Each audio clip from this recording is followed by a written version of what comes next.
Hello, everybody, and welcome to a Bright Funders Talk at Temi. Temi is an international software development company that designs, builds, and delivers software for sustainable businesses and promising startups. Welcome to a podcast where we bring you the most inspiring stories of entrepreneurs and experts in the software development industry. And each week, we interview successful leaders who share their unique journeys and valuable insights.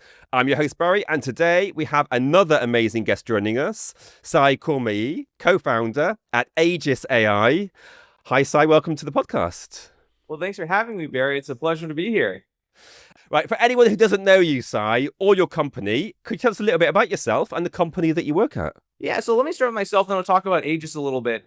So just my background, I'm an entrepreneur, technologist, been living in this AI world for a long time. It's funny, Barry, you mentioned you're learning just about AI now.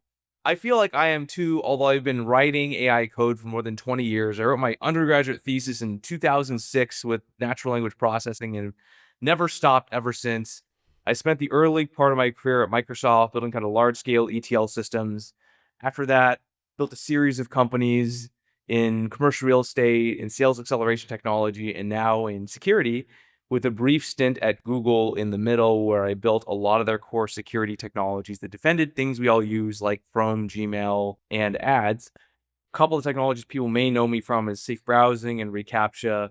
By the way, I'm not the person that built the captchas with the images. I'm the person that built the version that doesn't require you to click on anything. So just so you know, one of the things I'm... Hate mail. Exactly. No hate mail. It's a problem. And we're rapidly removing those from the internet. Actually, totally random but fun stat. I think less than, we went from kind of less than, almost all those are image captures to less than, 5 or 10% of them are image captures when I left. And then I'm sure it's less now. So trying very hard to make the internet a better place. And aligned with that, we took this team from Google, a lot of folks we work with for decades and more, and we built Aegis. And what Aegis is a AI-powered email security company. And the reason we think it's just so important to build the company in this space is, look, email is a really tough area for security.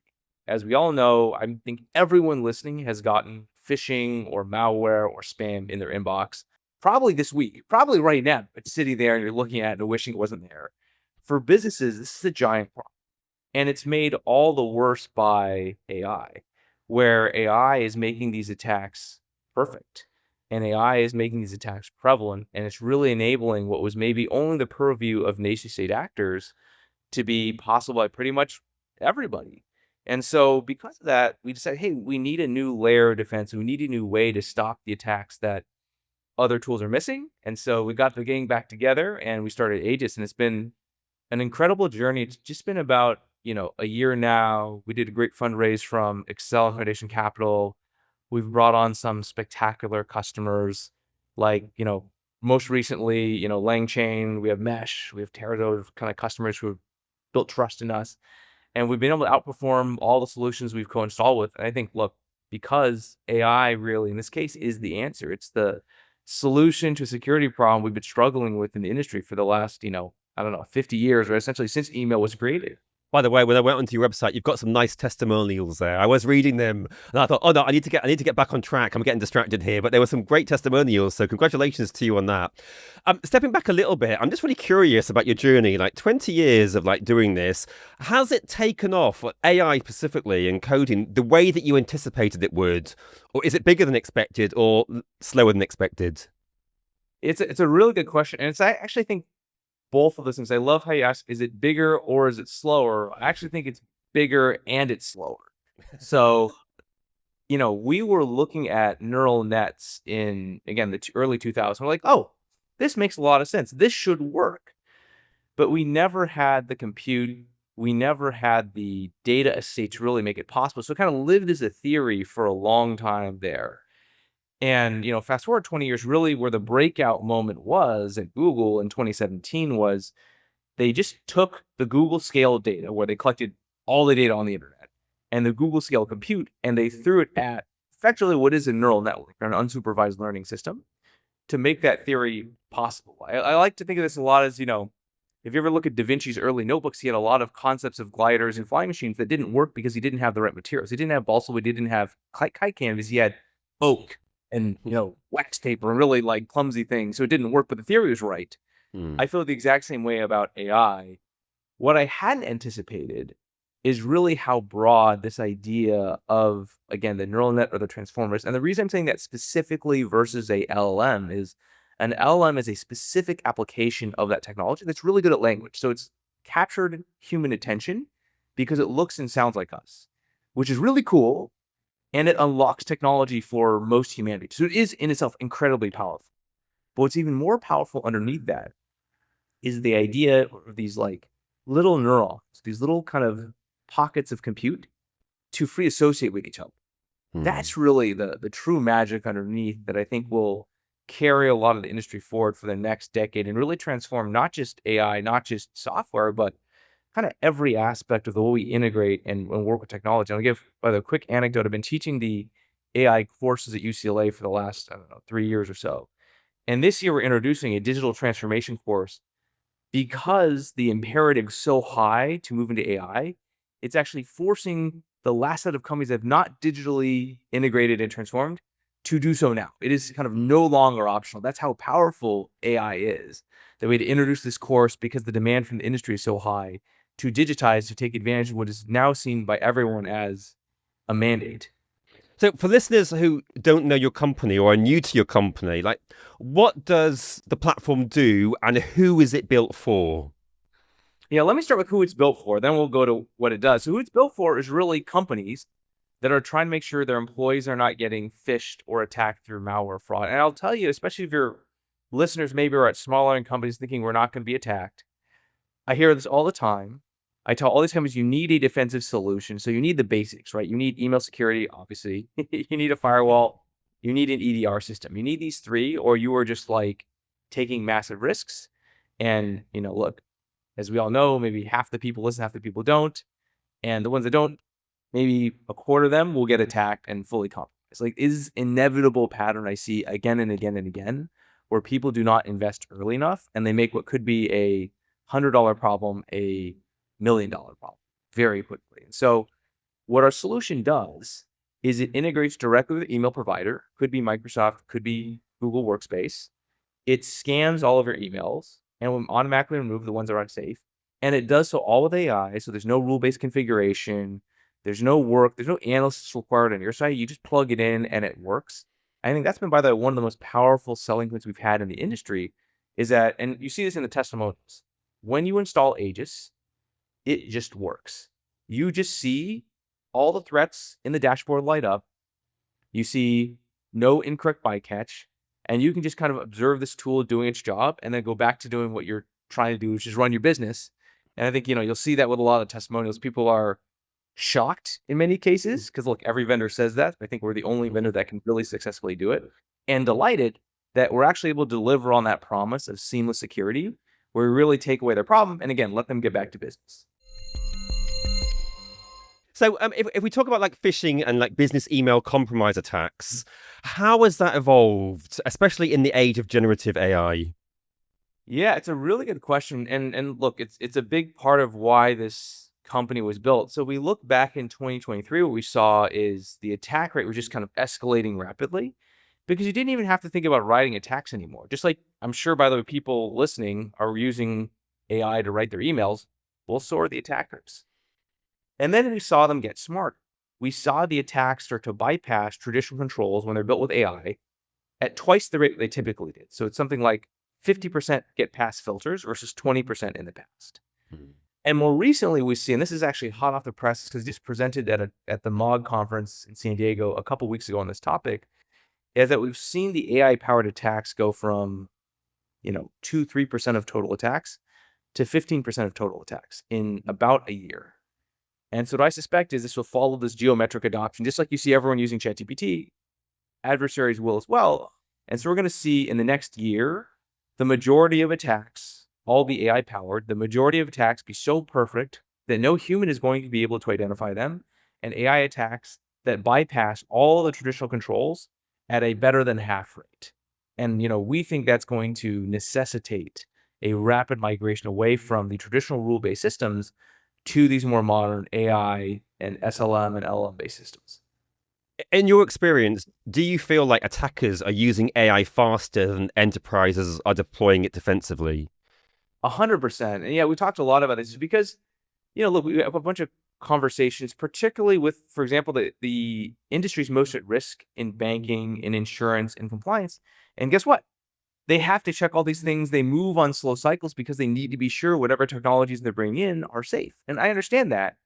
The challenge is if your compliance team moves at a quarterly or annual cycle, the adversaries are moving at a daily cycle. And they don't care. They're not working with any data they worry about losing or not. So they are adopting the latest technologies immediately. And they are doing so in a well-funded way. Essentially, their business is all based on that security versus the defenders organization where it's viewed as a cost center. So they not only have to pass compliance, but also have to convince their executives to get budget for this. And so those layers don't exist with the adversaries. The other trend we're seeing is kind of an interesting evolution. I mean, earlier we were chatting about, knowing, I think you said 7 languages, which is, first of all, spectacular. I only know like 2 if I'm really lucky. Oh, now Uh, you've told everyone. I can't be oh, humble anymore, can I? sorry. It's Well, okay. I'll tell 4 of them so you can kind of maintain the humility. But AI can speak all the languages perfectly, and so we're seeing countries, look like Japan, like parts of India that were traditionally defended by the written language is very different than what maybe adversaries knew or could translate from your traditional romantic languages. They're under massive attack and they're not ready for it because they haven't seen it before. And so I think that's another big evolution that we're seeing in kind of the attack pattern. And we're seeing these cycles on a month by month basis. We're starting to produce these quarterly reports because the new attacks that we're seeing are happening net new quarter by quarter. Would you say we're at the stage now where AI can like truly understand intent and context within email conversations? Yes, absolutely. I think with the agents that we built, it absolutely does. I think that's actually kind of the secret sauce to why our solution works so well is a lot of the other solutions, if not all, kind of rely on heuristics. So it's like, this kind of looks bad, so I'll block it. But it gets a lot of stuff wrong and maybe misses a lot of stuff that's really sneaky. What our agents are able to do is 2 things that other systems cannot. The first is, to your point, they deeply understand exactly what is happening in the email. They understand the intent, they understand the provenance, they understand what it's trying to do. The second is they can investigate it together. So if agent 1 says, hey, this intent is kind of feels a little sketchy, it's asking for payment details, it's kind of pushing some urgency and using those emotional heartstrings to manipulate someone, let's go look at with our other like agentic crawlers, what's happening on the web page. Is it a phishing page? What's hidden inside the DocuSign? What's hidden behind kind of all these different obfuscations that adversaries put in place? And so we have all these AIs working to analyze email, to crawl these links, to analyze malware attachments, to not only, again, understand intent, but also follow that thread, just like an analyst would, all the way to the bottom to understand truly what is at the heart of this email. Is it truly benign? Is it truly malicious? What is really happening here? And what's cool on the security team side is they actually get this full report and this full logging of our investigation that tells them exactly what they'd want to see if they were to investigate themselves. And that kind of goes to why it's such an easy solution is not only to get the verdict, but every time you get the full story. It's almost like you have a full team of analysts working on your behalf on every single email, which is kind of, I think, the dream for most SOC teams, though they can never really afford to staff that. So we kind of do it for them. I think I read it on your internet site, but if I read it incorrectly, please tell me about false positives. So I think you've been very successful in eliminating false positives. For those who Yeah. don't know, what is a false positive, and how are you combating it? Great question. So it's kind of the hidden, by the way, underbelly of the security world where the false negative is like when you miss something you should have caught. So it's missing the bad thing. The false positive is where you catch the good thing. And the analogy I like to use is I could secure everyone's computer by unplugging it and throwing it in the ocean. You are fully secure. Now, you can't run your business, can't do anything else with that, but you are secure. And so what security tools really need to do is stop all the bad stuff without stopping the good stuff. And that is really where the false positives come in, where we really shine. So thanks for bringing that up. I mean, one of the things we really saw is that because we understand the context, we can understand, for better or worse, all the weird stuff other legitimate vendors are doing.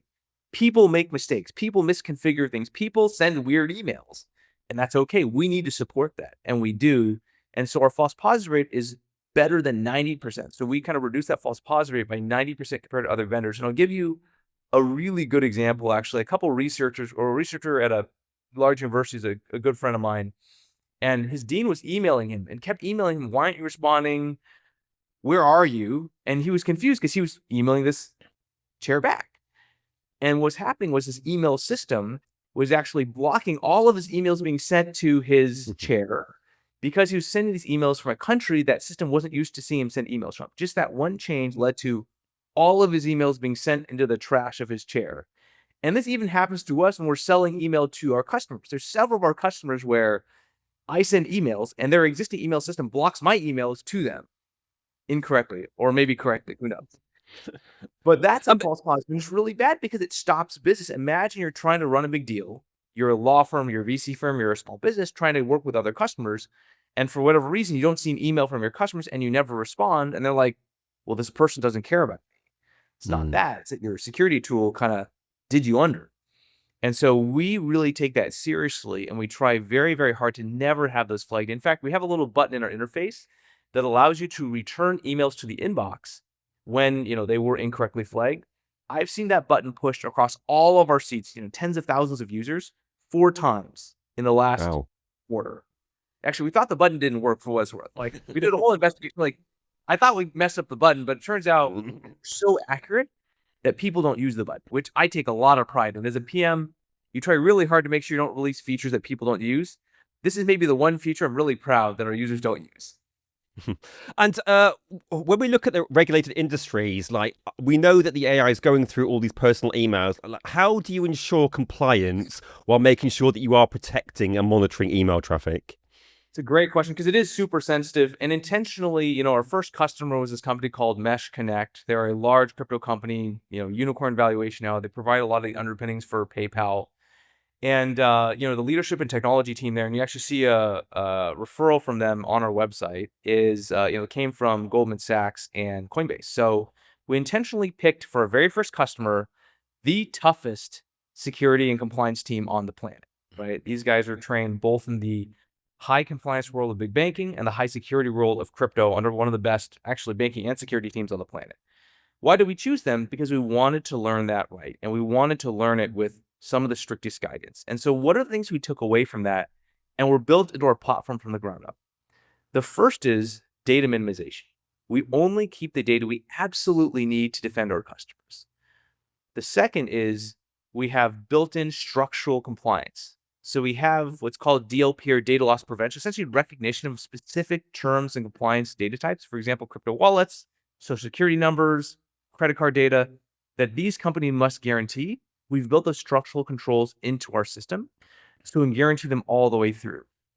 And then the third is we offer, whenever it's needed, segregated data stores, and we give our customers read-write access to those data stores for all of their data. Why do we do that? We understand security people. Nobody is perfect. And so we build these defense in-depth layers, and we do so with the utmost transparency for our customers. And so offering them this data store gives them 2 things. One is it tells them exactly what we stored about them. So if anything I told you or told them is not true, they can see it in real time. They can tell me and I can either fix it, or of course they can fix it on their end. The second is if there is a disaster scenario where they believe a compromise has happened, they can immediately break glass and wipe that data store and be safe. And so everything you see us doing is pushing the boundary of security and doing so in the best way possible. Because, by the way, we're all security engineers. Like, this whole team is basically built up of decades-long security people. And so I think in some vendors, you're going to have to push them hard to do things the right way. For us, we're excited, and we're actually innovating in security. We're trying to figure out how we build the most secure possible solution. We actually just had a great conversation with some other folks this morning on how do we do the most secure API sharing, the most secure token transactions.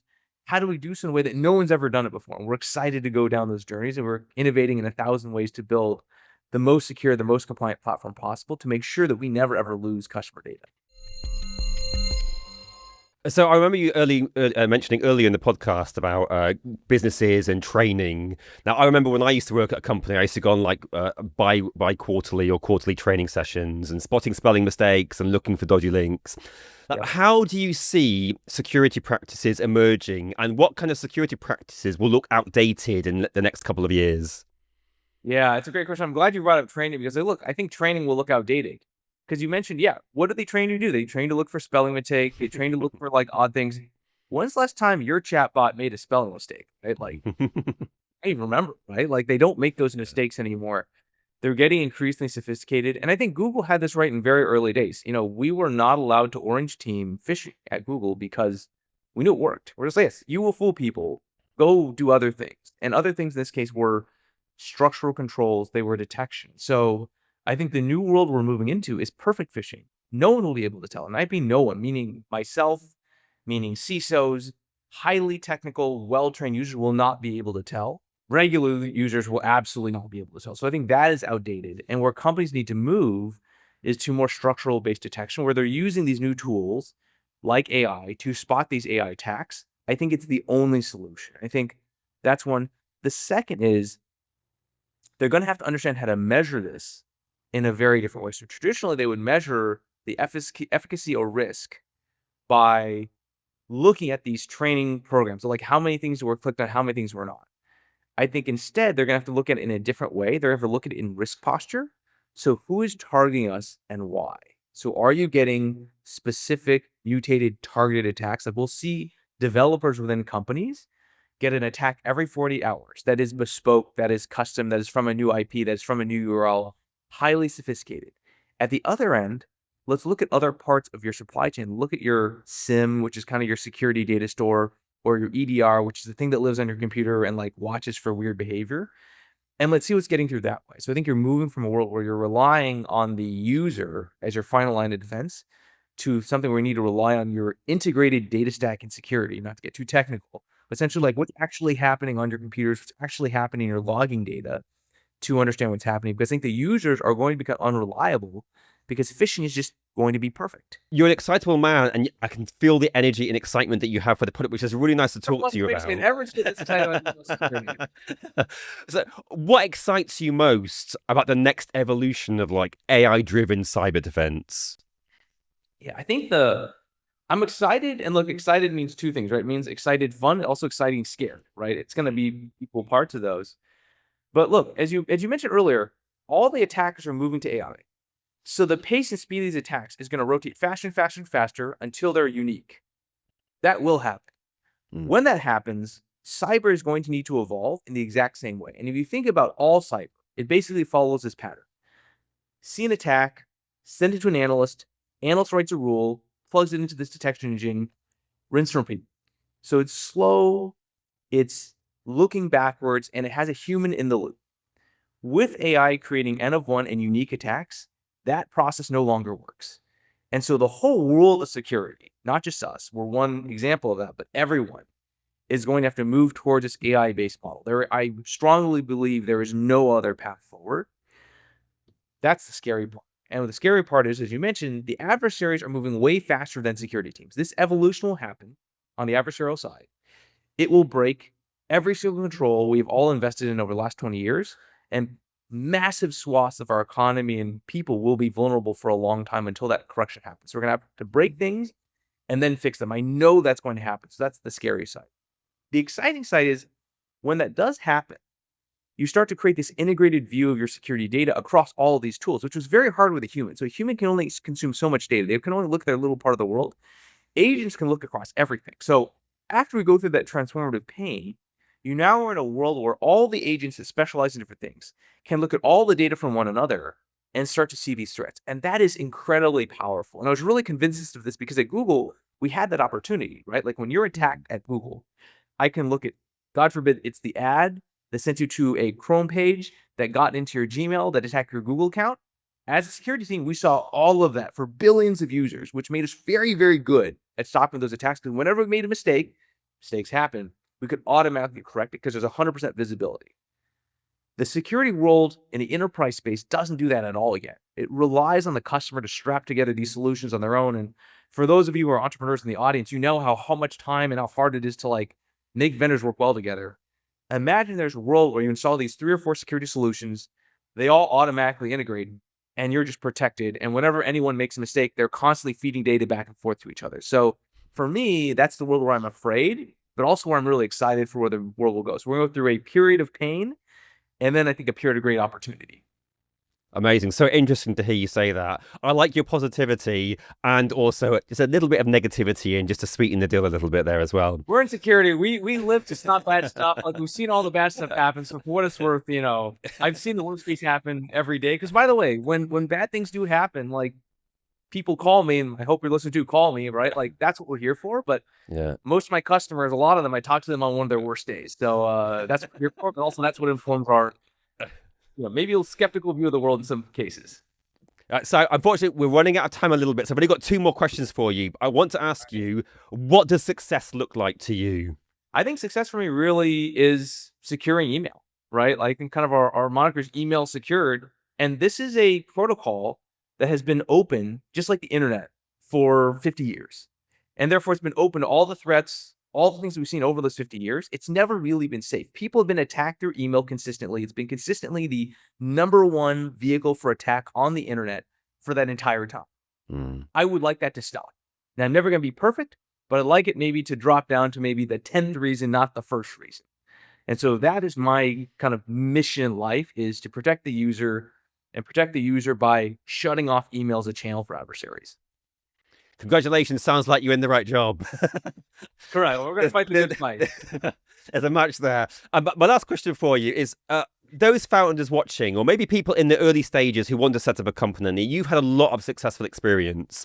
If you were to give someone one golden piece of advice, what would it be? Yeah, the thing, and look, first of all advice is personal, so I'm going to take this with a grain of salt, but the thing that has served me the best over my career is to really deeply understand how much trust and how much relationships really matter. If I think back all the way to the relationship at my very first job, like my very first manager at Microsoft, I worked with her on and off. We've helped each other fund companies for the last 25 years. If we look at the people at Aegis, I've worked with them for a range of 12 to, 12 years at 3 companies on down. Even our investors are known for a decade apiece. And so looking at every year of your career, every year of your life as an opportunity to build these trusted relationships, not only I think will help you create like a phenomenal business. Because when we started Aegis, we picked up the phone and called like the best security people on the planet and like our friends, and they joined us. So it's amazing bilateral trust you can have there.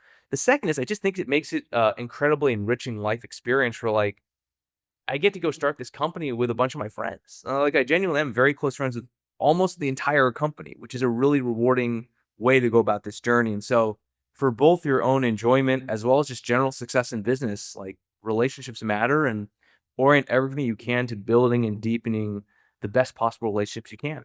What a lovely way to end the podcast. Khormaee, thank you so much for talking with us today. It's been an absolute pleasure. Well, Barry, I really enjoyed it. I love the questions, and hopefully we'll be back soon. I hope so too. That was Khormaee, founder at Aegis AI.